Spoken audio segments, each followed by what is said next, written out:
我说我是 low English speak low English China。Why short on plane ah? No English China 说中文。 Kenapa kamu record perempuan China tu? Mana ada, saya rekod idola saya, Abang Stewart.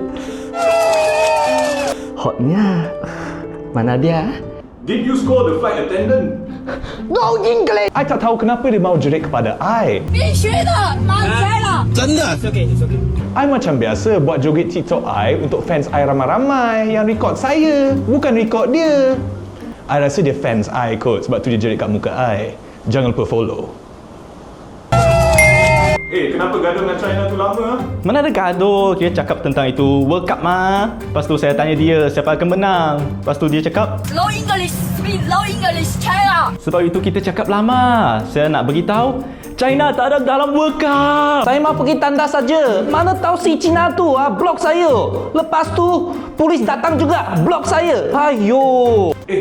You siapa?